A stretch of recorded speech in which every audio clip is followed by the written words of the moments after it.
Good morning. Thank you for the introduction. Where's Dean Antolini?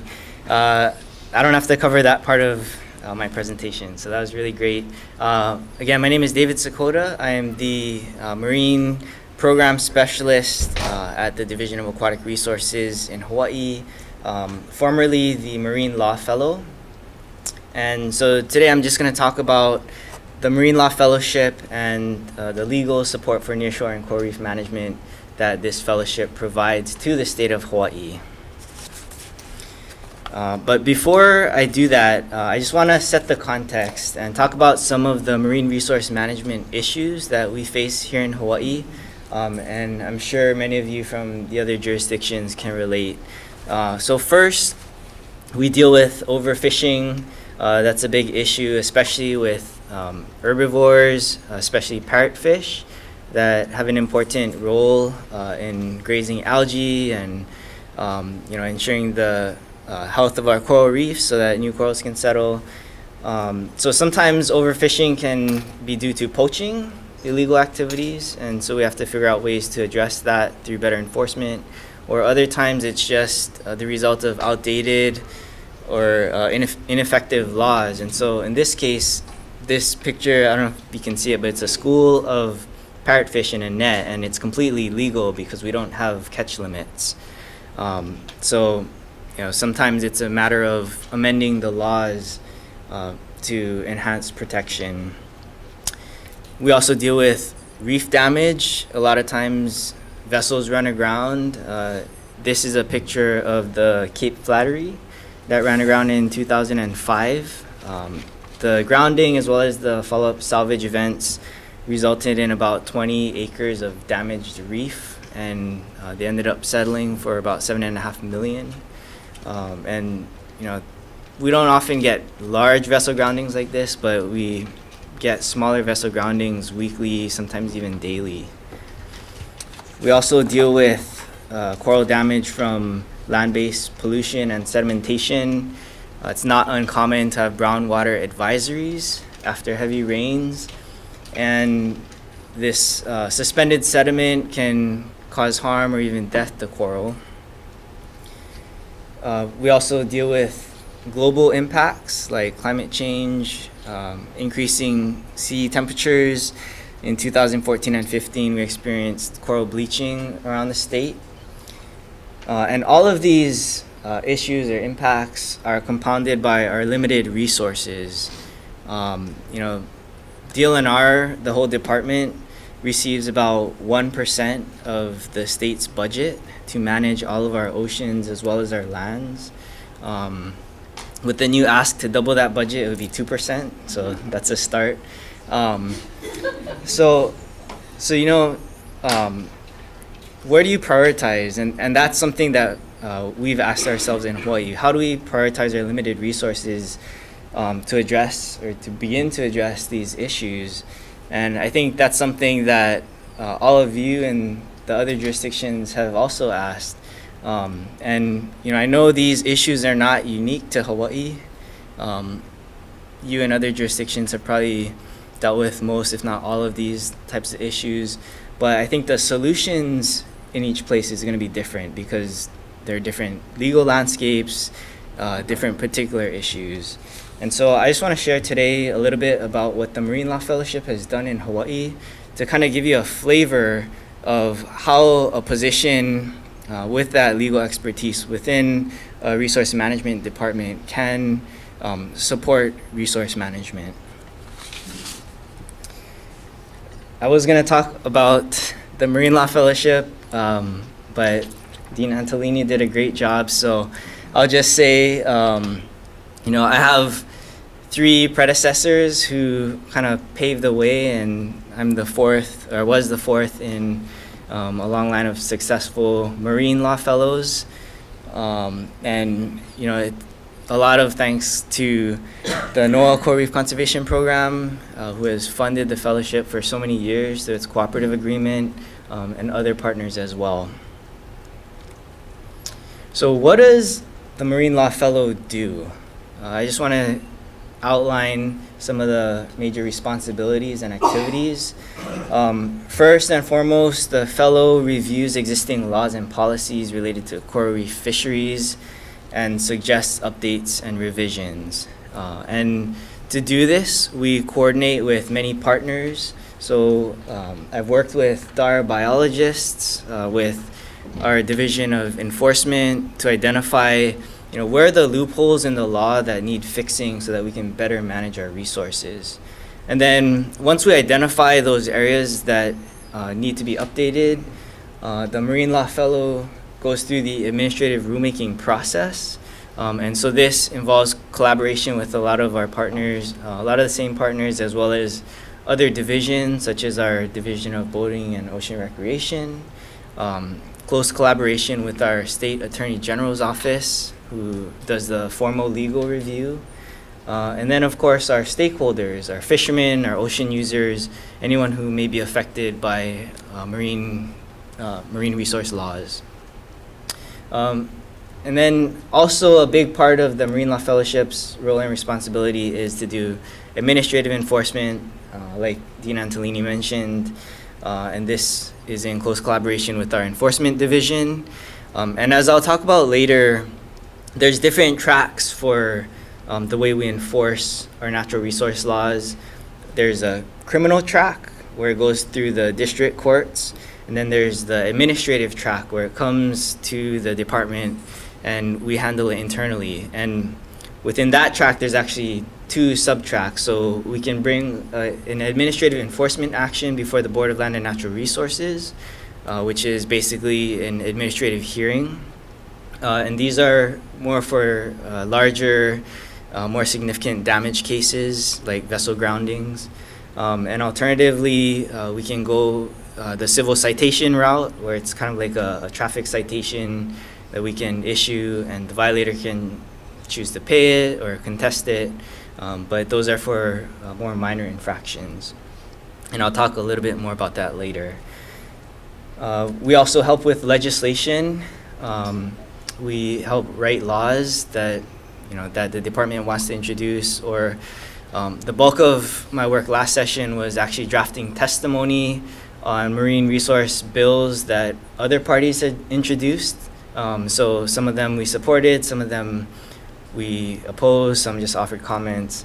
But it really takes a good legal eye within the department, with the understanding of the department's policy and goals, to identify and draft testimony on behalf of the department.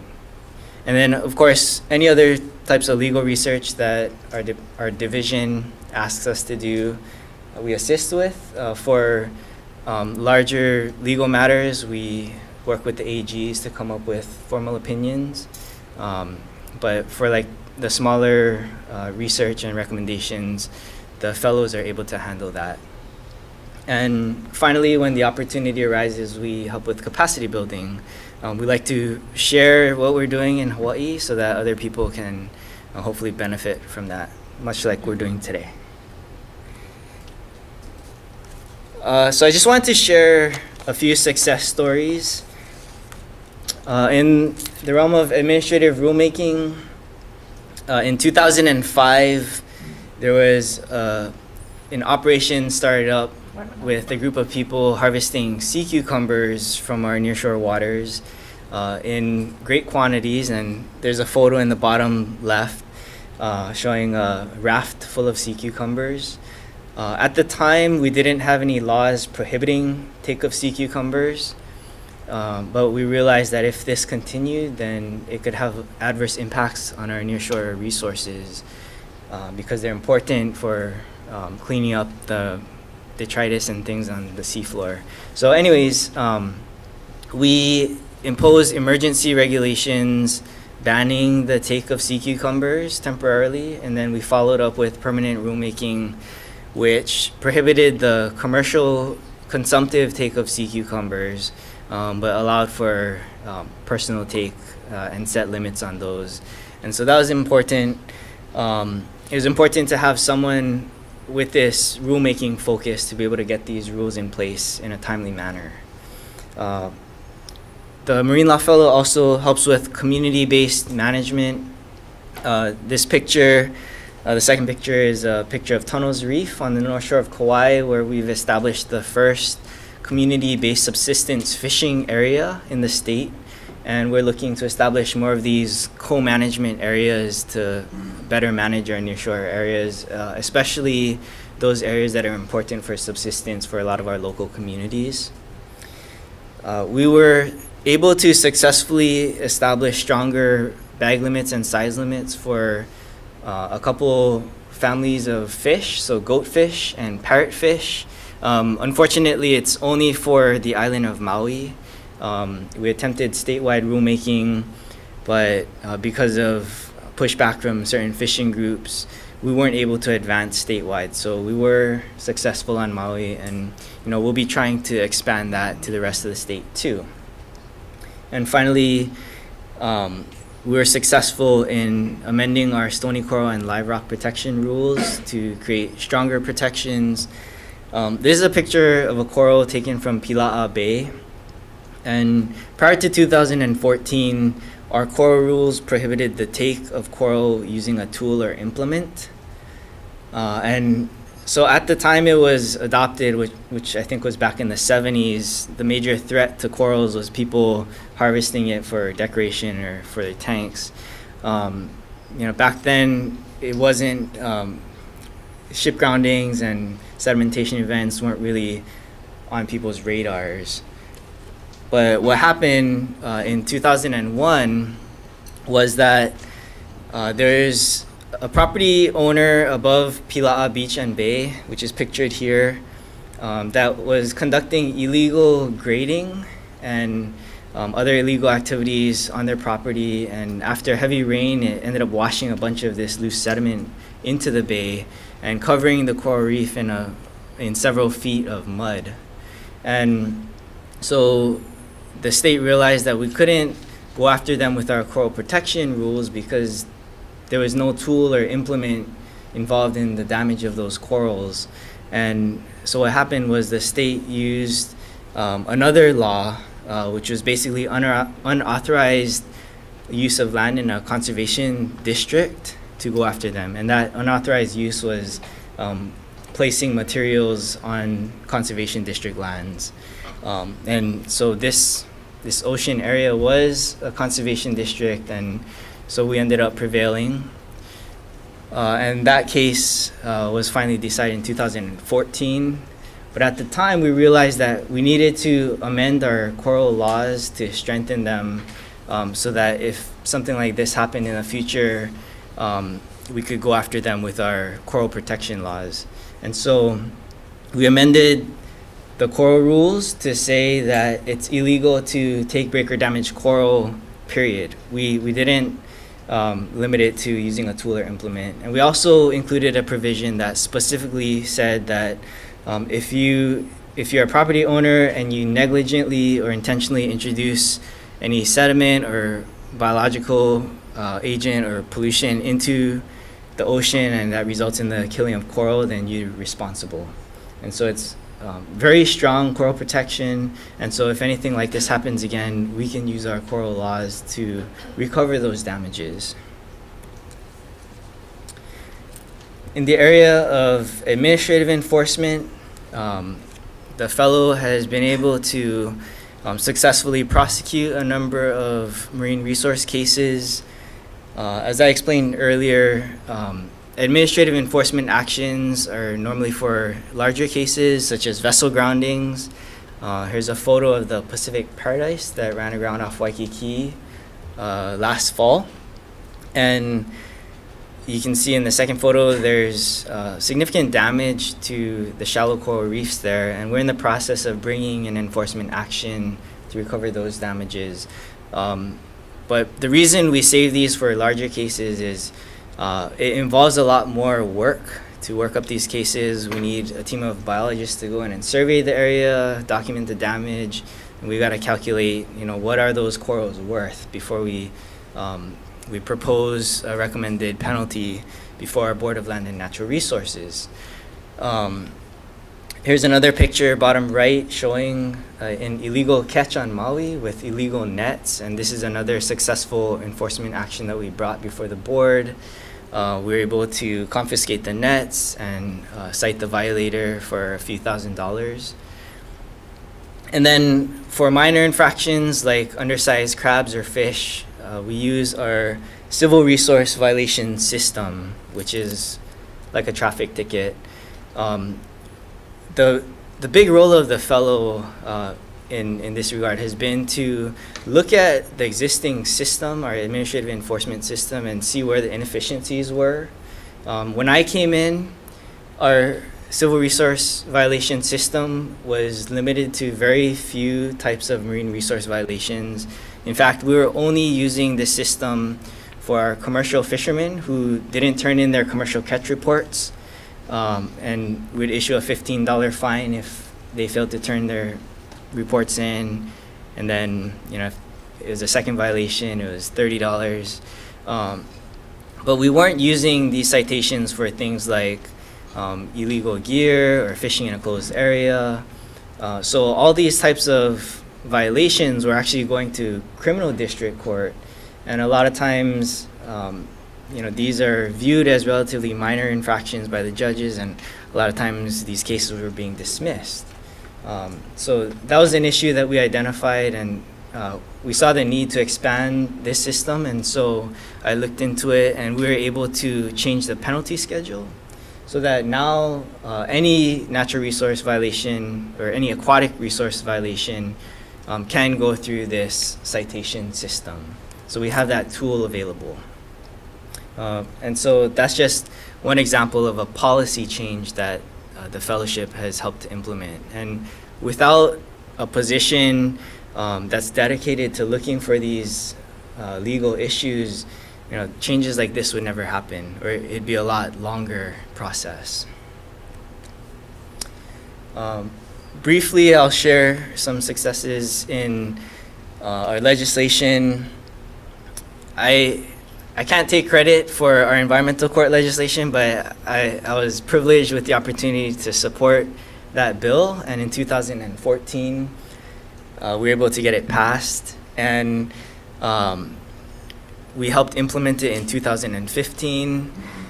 And in 2016, the environmental court judges asked us to look into amending our aquatic resource penalty statutes, because at the time, our penalties were mandatory monetary fines of $100 or $250.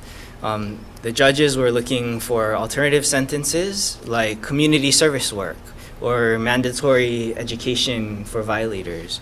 And so in 2016, we drafted legislation to amend our penalty sections, and that passed. And so now judges have that option for aquatic resource violations, at least, to issue community service work. And this is a big step in the way we do enforcement and the way we try to change people's behaviors. Because what we were finding is it's not enough just to issue a monetary fine. That doesn't really educate violators, or doesn't encourage them to change their behaviors. But by working with environmental organizations to do community service work, or by taking mandatory classes, they actually learn about why we have rules in place to protect our resources. It's actually for the benefit of our ocean users. And so we're able to better change people's behaviors through that. And I think the most exciting success has been to establish 3 new positions within our Division of Aquatic Resources. One of those positions is the role of the Marine Law Fellow. So we got that passed in 2016. It took a while to create that position within our division, but earlier this year, the position was created, and I was able to apply for it and transition to a civil service position, which opens up resources for additional legal fellows to come in and provide additional support. And this is something that we're envisioning for all of our fellowships, to build that permanent capacity within our divisions in DLNR. So at least this is a start. It took a number of years, but it's exciting that we finally got that through. And finally, when we have the opportunity, we do capacity building. I've had the opportunity to train environmental court judges after the court was established. So we share about what are the important issues that we face in the Division of Aquatic Resources.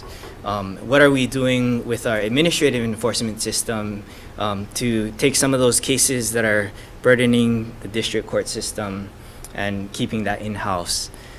I've also had a number of law student interns. I've had a 4-credit intern at the law school. I've also had pro bono interns, paid interns. So it's a great opportunity not only to get free legal help from a student, but also to build into them so that they can have an impact wherever they work too. Every year I do a couple of guest lectures at the law school for the environmental law class or administrative law class or ocean law class. So that's a great way to bring the work that the fellow does into the classroom and share about practical ways that we're making a difference in Hawaii using the law. And I also had the opportunity to speak at the International Coral Reef Symposium in 2016, as well as last year at the Pacific Judicial Council's Environmental Law and Science Conference. And I think some of you were there. I recognize some faces, so I apologize if some of this has been repetitive, but hopefully we can continue to share what we're doing, that all of you can benefit from some of the successes that we're seeing. So thank you for that opportunity, and I don't know if we have time. Yeah, I'd be happy to answer questions. Who's in that picture? So this is Mike Lehmeyer and Jennifer Koss and I at Non-Madal in Pohnpei. We did a site visit there after the Coral Reef Task Force in 2016. That's fantastic. So we want your questions, and I just want to add 2 comments. Not only you can see just the breadth and depth of what David does, but one of the reasons that David is so fantastic is that he himself is a fisher and diver, award-winning, I must add. And so he, Kama'aina, knows the resource, knows the people involved in the community, and it's been a fabulous combination of him applying his life experience and his legal skills to this position. So I think you can see why that all blends together so beautifully. So we would love to take some questions. And tell us your name. Hi, Mike Dahl from National Park Service. I was wondering if under the state of Hawaii you have memorandums of agreement or coordination with federal agencies that also manage resources like the Department of Defense or Park Service. So I know our enforcement division has a joint enforcement agreement with the NOAA Office of Law Enforcement. I think Ian might be able to speak to that. We do some co-management for some of our fisheries that overlap between state and federal waters, like our bottom fish fishery. For the most part, for those types of fisheries, we will defer to the federal government and just adopt rules to mirror the federal laws. But most of our resources are located solely in state waters, and the federal government has allowed us to regulate and enforce those nearshore fishing regulations even beyond state waters. Dan, can I recognize Dan Polhemus? Dan was DAR administrator when we started the first law fellowship, right, Dan? Okay, question for you. Thank you. First of all, note that Dan Polhemus, Fish and Wildlife. For state co-management, don't forget the Northwestern Hawaiian Islands, where you have a big, essentially co-management agreement with the federal agencies. But that's the exception rather than the rule. I wanted to ask about the coral damage rules. We nearly got that through in statute when I was heading DAR. We got it all the way to conference committee in the ledge, and then it died because they never reported it out. Okay, there's lots of issues. But one of the concerns was the fishermen said we have to walk across the reef to go fishing. So we included a de minimis provision for, if you crunch a little bit of coral or live rock walking out to fish, that's okay. Was anything like that in the final administrative rule? So the question was, is there any exemptions in our coral protection rules for de minimis violations? And there is a provision for one-time anchor damage that's accidental. If it's less than half a square meter of coral, then it's not considered a violation. But really, there is enforcement challenges with documenting those types of damages, and so it hasn't been an issue. That's the only provision that we have in our rules right now. One more question? Great, well, let's thank David for his good work.